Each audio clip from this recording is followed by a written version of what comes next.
When an entitled HOA president decides your 40-acre working ranch doesn't officially exist on her new neighborhood map, she expects you to pack up and surrender.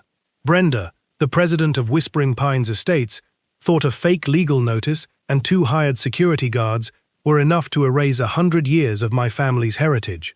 But when she ordered her crew to tear down my historic timber entrance arch to build an HOA golf cart path, she had no idea she was setting off a legal landmine that would put her entire subdivision in jeopardy.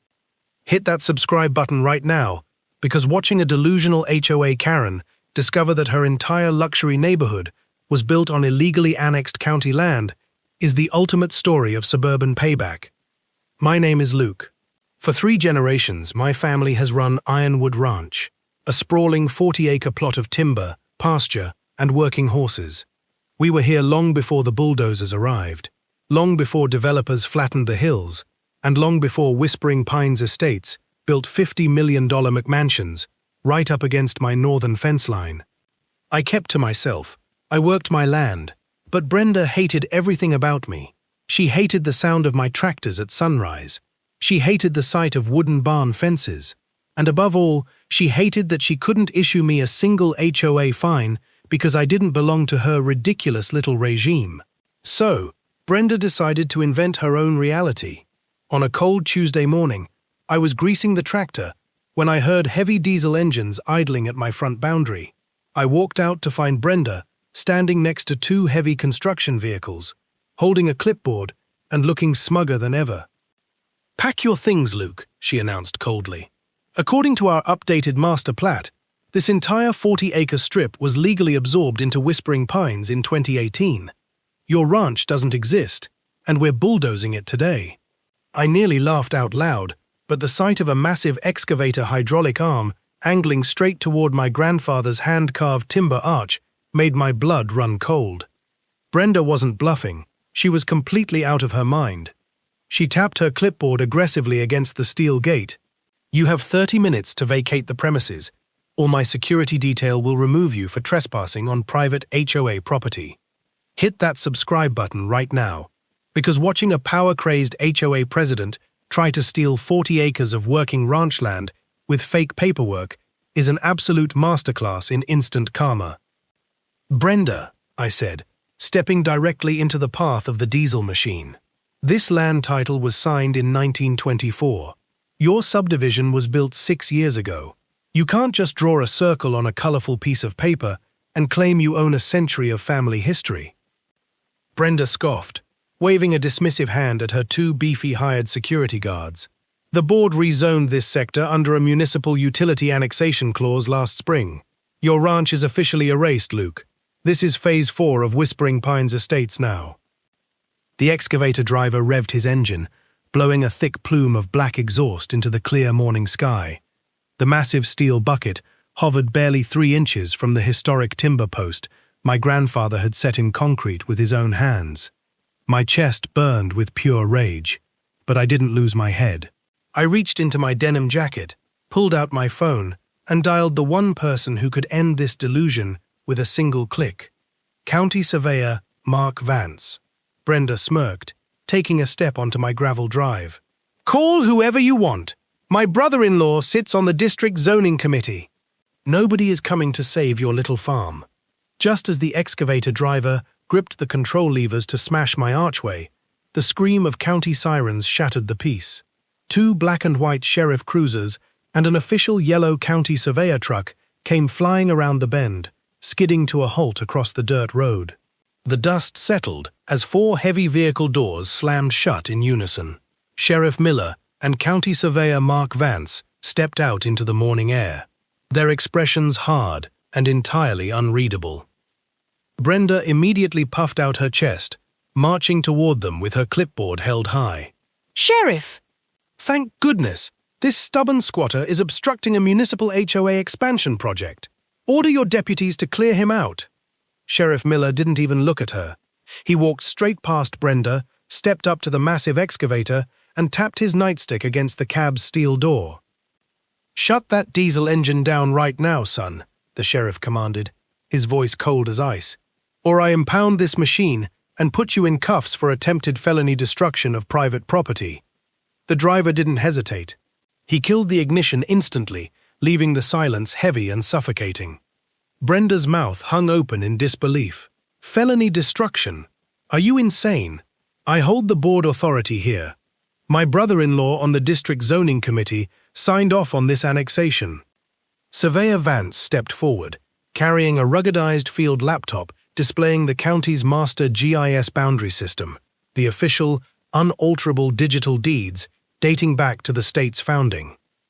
"Mrs. Brenda," Vance said, his voice cutting cleanly through the tension, "your brother-in-law was suspended by the state attorney general 2 weeks ago for illegal deed alteration, and these fake maps you're holding aren't just invalid, they're criminal fraud." A cold sweat broke out across Brenda's forehead. "Fraud? That's impossible. We built Whispering Pines according to approved municipal plans." Vance turned the laptop screen around so everyone could see the glowing red survey lines. "Your developer never owned this buffer strip. Ironwood Ranch doesn't belong to your HOA, Brenda. In fact, 16 of the luxury homes built in your Phase 3 development are currently sitting directly on Luke's private land." The bomb had officially dropped, and the crater was big enough to swallow Brenda's entire HOA empire whole. $16 million McMansions, the crown jewel of Phase 3 Whispering Pines, weren't on HOA ground at all.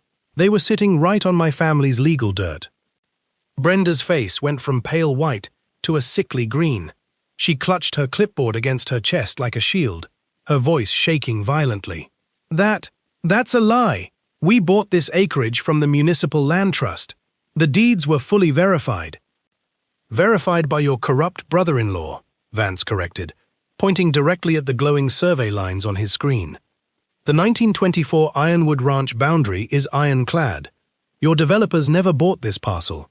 They illegally encroached on it. And because you forced an emergency survey today by trying to bulldoze private property, the state attorney general has opened a full criminal inquiry." Sheriff Miller stepped forward, pulling an official red-stamped cease and desist notice from his cruiser. "Mrs. Brenda, effective immediately, all construction, HOA fee collection, and board operations in Whispering Pines are frozen. Every resident in Phase 3 is being notified today that their land titles are completely invalid." The 2 hired security guards didn't waste a second. They unclipped their badges, dropped them at Brenda's feet, and walked away in dead silence. They weren't getting dragged into a federal land fraud trial. Brenda dropped her clipboard into the mud, tears of sheer panic welling in her eyes. "Luke, please," she whimpered, her arrogant voice completely broken. "Think of the families living in those houses. We can settle this quietly. The board will pay you a generous fee to adjust the property lines." I picked up her dropped clipboard, handed it directly to Sheriff Miller, and looked Brenda dead in the eye. "I'm not selling an inch, Brenda," I said quietly, "and my lawyer is filing an emergency court injunction to seize control of all 16 illegal structures on my land by 4 o'clock today." By 4 o'clock that afternoon, Brenda's nightmare became absolute reality. The emergency court injunction was granted, freezing all assets associated with Whispering Pines estates. News of the illegal land annexation spread through the luxury subdivision like wildfire, turning every single homeowner directly against Brenda and her corrupt board. When the angry residents of Phase 3 discovered their $1.2 million houses were legally sitting on my family's private ranch land, they didn't blame me. They formed an absolute mutiny against Brenda. That evening, an emergency community meeting was called, and Brenda was unanimously ousted as HOA president, while crying hysterically in front of 50 screaming neighbors.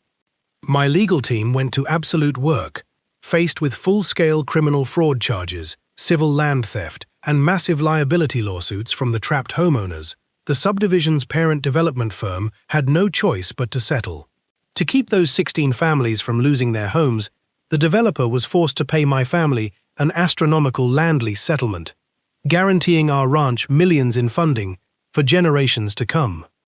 As for Brenda, her brother-in-law was indicted on federal corruption charges, and Brenda herself was slapped with heavy fines for falsifying municipal records and ordering destruction of private property.